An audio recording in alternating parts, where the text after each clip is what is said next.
my name is Ella, but you may know me as Scientific Snitch. Welcome back to my YouTube channel where I snitch on bad science, like the new American Dietary Guidelines for 2026, which in my opinion are a politically driven wellness shitfluencer disaster. Now before I get into the video, please show your support to the channel by subscribing, liking, and commenting. Your support means the world to me because it allows me to bring you all of this information for free. Now let's dive in. The audacity of these new dietary guidelines and RFK Jr. to claim that these guidelines will save Americans from the food pyramid when first of all, nobody even followed the food pyramid in the first place, but also the fact that the food pyramid has already been discarded and replaced with the Whole Foods promoting guidelines known as My Plate for over a decade is insane. To make matters worse, the only real difference between My Plate and these new dietary guidelines is the clear as day wellness shitfluencer agenda that is slathered all over them. In my opinion, these guidelines are a slap in the face to every researcher and health professional who has worked tirelessly over the past 5 years to develop new high-quality evidence that could have guided Americans into a new future of nutrition. But no, instead of new and fascinating science, we have wellness shitfluencer agenda, beef tallow, and red meat. So in honor of true scientific rigor, I've reviewed some of the highest quality evidence published over the past 5 years to provide a laid-back literature review that debunks some of the misinformation in these new dietary guidelines and provides some insight in some of the new evidence that is out there. Basically and arguably, I'll be presenting to you what should have been the updated 2026 dietary guidelines by specifically highlighting the vast amount of new evidence that was ignored by RFK Jr. and his team. Starting off with the misinformed understanding that was noted in the 2026 dietary guidelines on the consumption of saturated fat. RFK Jr.'s dietary guidelines put saturated fat containing foods at the top of the food pyramid, and he claims that we don't understand the effect of different fatty acids on our health. But all of these meta-analyses and studies beg to differ. This meta-analysis of data from around 59,000 people found that reducing saturated fat consumption reduced heart disease events by around 21%. These findings were supported by this meta-analysis of data from around 220,500 people, which established a dose-response relationship between higher saturated fat intake and an increased risk of type 2 diabetes and a trend towards increased heart disease. Briefly, regarding research on the effect of saturated fat consumption on metabolic outcomes such as insulin resistance and liver fat, this 2020 randomized control trial found that a diet rich in saturated fat increased the accumulation of liver fat and decreased insulin sensitivity. So consuming saturated fat had a potent negative impact on liver fat accumulation and insulin sensitivity. Now, on top of excessive saturated fat consumption increasing your risk of heart disease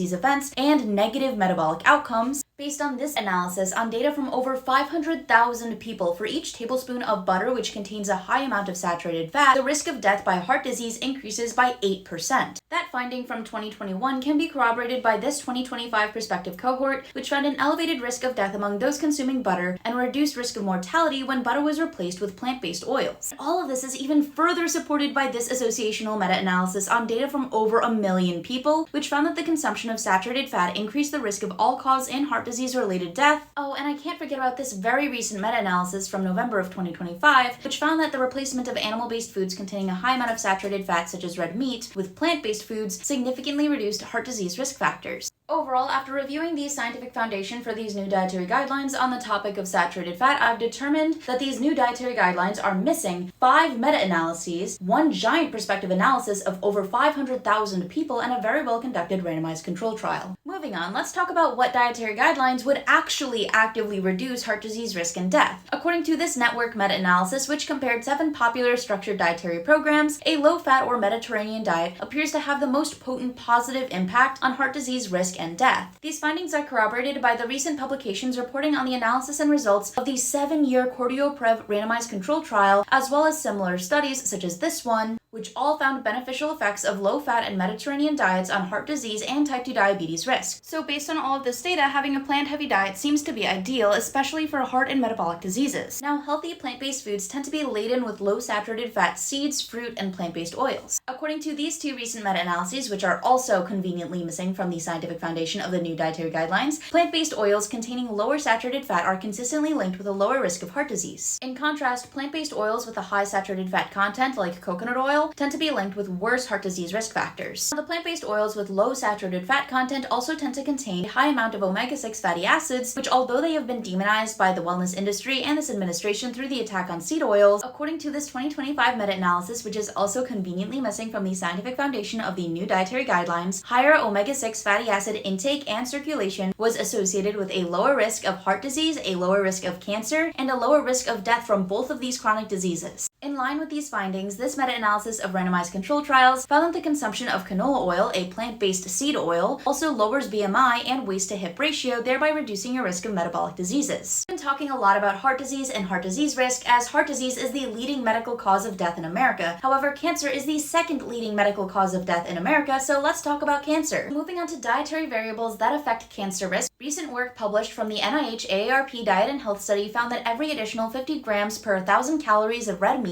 was independently associated with an 11% increased risk of proximal colon cancer, 22% increased risk of distal colon cancer, and a 19% increased risk of rectum cancer. Moreover, the study demonstrated that every 50 grams of white meat that was replaced with red meat was associated with a 21% increased risk of colorectal cancer as a whole. These findings are supported by this systematic review from 2025, which was supposed to guide the new dietary guidelines, but I guess RFK Jr.'s worm made him forget that all of this data existed, which is all probably why the new dietary guidelines put saturated fat-containing foods at the top of the upside-down disaster of a food pyramid. Like, I genuinely do not understand, with all of this high-quality research, high-quality studies, and meta-analytical data, how is a high-saturated fat-containing ribeye steak at the top of the upside-down food pyramid disaster? How do the dietary guidelines state, and I quote, "More high-quality research is needed to determine which types of dietary fats best support long-term health"?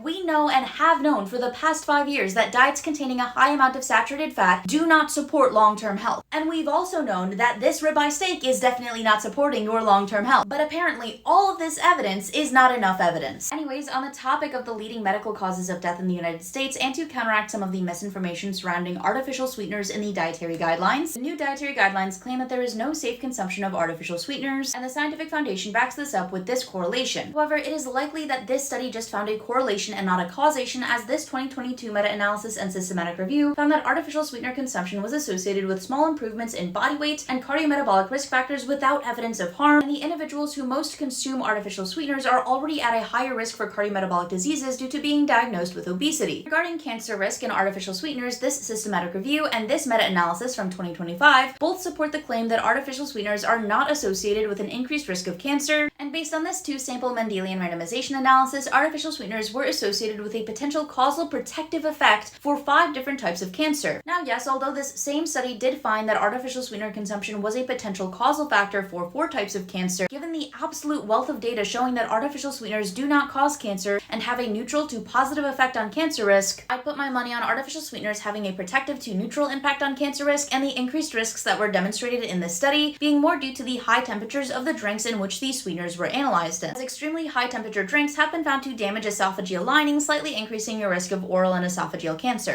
Now, even though there is an established mechanism of carcinogenesis, the finding that high temperature drinks are positively associated with cancer is still a pretty heterogeneous finding, so it's probably just a very slight increased risk of cancer and nothing super drastic like smoking or drinking. Now, getting back to artificial sweeteners, in addition to potentially protecting people from cancer, artificial sweetener consumption has been found to positively modulate the gut microbiome and support weight loss outcomes in the big 2025. Oh, and one more thing, artificial sweeteners do not affect or worsen blood glucose or insulin responses. To support that claim, I'd like to highlight this randomized control trial from 2019 to 2020, this meta-analysis from 2023, and this meta-analysis from 2025, which all found non-significant effects of artificial sweeteners on blood glucose and insulin responses. Now, I really want to highlight some of the new findings over these past 5 years. Aside from reducing saturated fat and red meat consumption and replacing sugar-sweetened beverages with artificially sweetened ones, what other dietary recommendations would be supported by the new evidence that's been collected over the past 5 years? First, consuming fiber. Sure, we knew that consuming fiber is healthy. Good golly, this new umbrella review from 2025 provides such strong evidence of fiber's beneficial impact on longevity, chronic disease outcomes, and risk that according to this umbrella review, the claim that fiber is necessary for a long and healthy life is as irrefutable as the claim that apples will fall from trees on Earth due to gravity. That is how strong the evidence is in this umbrella review, and this umbrella review wasn't even included in the scientific foundation for the new dietary guidelines. You see, this umbrella review reviewed the data on 17,155,277 freaking people and 38 health outcomes. And the findings from this umbrella review are insanely consistent. Out of all of the studies that were reviewed, 76% of them reported an inverse association between high fiber intake and disease risk or negative health outcome, strongly indicating that high fiber consumption reduces disease risk. Now, the remaining 24% of the studies reviewed in this umbrella review reported a null association, indicating that high fiber intake had no impact on disease disease risk or negative health outcome. So in this umbrella review, which covered data on over 17 million people, 0% of the studies reported that high fiber intake had a positive association with disease risk or negative health outcome. Fiber has literally no negative effects on human health according to this umbrella review. Now, although these findings on fiber require no corroboration due to the absolute wealth of data that was analyzed, since 2 in 5 Americans are diagnosed with obesity, I would like to just point out that according to this 2025 article that reported on NHANES data from 1999 to 2018, consuming over 20.8 grams of fiber was associated with a 26% reduced risk of obesity. So if you are at risk of obesity or you are diagnosed with obesity and struggling to lose weight, consider adding in some fiber to your diet. The second thing I'd like to point out and emphasize is omega fatty acids. In addition to higher circulating levels of omega-6 fatty acids being linked to improved cancer and heart disease risk and death, there is a vast body of new evidence that has also shown that omega-3 fatty acids improves blood lipid profiles, heart disease risk, and mortality. Now finally, I'd like to re-emphasize that the food pyramid, which RFK Jr. and this administration has claimed victory over with these new wellness shitfluencer guidelines, has not been used to guide American diets for over a decade. Since the food pyramid has been discarded, My Plate, the new dietary guidance model, has been used for the past decade, and the 2020 through 2025 iteration of the My Plate guidelines are arguably healthier and more in alignment with the current scientific consensus than these new dietary guidelines, because My Plate recommended a diet that predominantly consists of whole foods where half of any given plate throughout your day is protein and vegetables and the other half is fruit and whole grains, with a side serving of dairy. In conclusion, based on the accumulation of new evidence over these past 5 years, the new dietary guidelines should have further emphasized reducing the consumption of saturated fat, increasing the consumption of fiber and whole grains, replacing sugar-sweetened beverages with artificially sweetened ones, and increasing the intake of omega-3s and omega-6s. But instead, we have this disaster, all thanks to RFK Jr. and the corruption by the health and wellness industry.